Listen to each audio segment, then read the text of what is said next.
Left ventricular hypertrophy due to hypertension. Pathology overview. Left ventricular hypertrophy happens when the walls of the heart's left ventricle thicken due to the heart working harder to pump blood because of high blood pressure. This thickening can make it harder for the heart to work well and lead to complications like heart failure or stroke if untreated. Diagnosis. Doctors use several tools to diagnose. Physical exam. Doctors check blood pressure and listen to the heart for abnormal sounds. Electrocardiogram, echocardiogram, heart MRI, and lab tests. Treatment. Doctors prescribe medicines to lower blood pressure and help the heart work better. These include ACE inhibitors or ARBs, calcium channel blockers, diuretics. Lifestyle changes can also be helpful by eating less salt and following a heart-healthy diet, exercise regularly, lose weight if needed, and avoid smoking and limit alcohol intake. Regular checkups are recommended to check blood pressure and heart function, as well as monitoring with echocardiograms. SOAP method. Subjective. The patient may not notice symptoms at first, but could experience shortness of breath during activity, feeling tired or weak, chest pain when active, irregular or fast heartbeats, dizziness or fainting in some cases. Objective. Physical exam may reveal abnormal heart sounds or swelling in the legs. Electrocardiogram may show signs of thickened heart muscle. An echocardiogram confirms thickening of the left ventricle walls. Assessment. Left ventricular hypertrophy is diagnosed when the heart's left ventricle muscle is thickened due to long-term high blood pressure stressing the heart. Plan. Start or adjust blood pressure medications, encourage lifestyle changes, regular follow-ups for blood pressure checks and repeat echocardiograms, and treat any other related problems such as valve disease if present. The AI component that I used was Open Evidence. The pathology overview. Left ventricular hypertrophy secondary to hypertension is a maladaptive increase in left ventricular mass due to chronic pressure overload.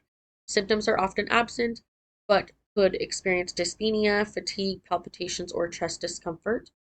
Diagnosis. Echocardiography is the first-line modality.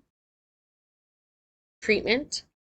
Most experts recommend aggressive blood pressure control, targeting 130/80 in most patients, first-line antihypertensive agents, combination therapy, lifestyle changes, and echocardiographs. SOAP method. Subjective. Patients with left ventricular hypertrophy secondary to hypertension often report no symptoms, as stated previously. Objective. Physical examination may reveal a sustained apical impulse or S4 heart sound. Blood pressure is typically elevated. Assessment. Hypertensive left ventricular hypertrophy is diagnosed by imaging evidence of increased left ventricular mass in the context of chronic hypertension. Plan.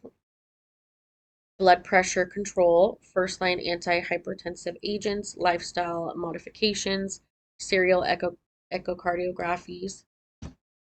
This is my table that shows the 5 sources that I used with the AI component. The scientific method. Observation, left ventricular hypertrophy associated with hypertension. Hypothesis, to detect the frequency of left ventricular hypertrophy in patients with newly diagnosed hypertension. The article that I chose to research was a cross-sectional study. It was a sample done from September 2018 to September 2019 amongst 120 patients. 71 were males and 49 were females, about 47 years of age. In conclusion, the results in conclusion, in the study, 41 patients had stage 1 hypertension, whereas 79 had stage 2 hypertension at time of diagnosis. 21 patients had left ventricular hypertrophy, 17 patients had left ventricular hypertrophy as per Cornell voltage criteria with an overlap of 9.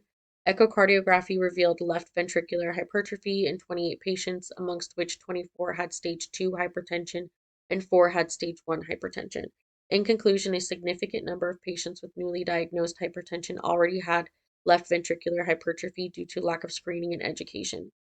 This knowledge signals that the heart has already undergone structural damage from the high blood pressure, moving the patient into a much higher risk category for serious cardiovascular events.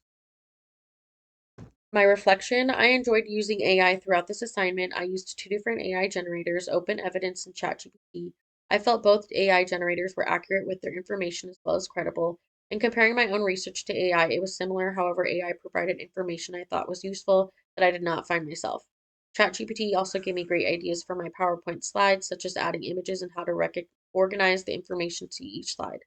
I plan to use AI for future research assignments to help me navigate through credible information and give myself a start and plan for my own research.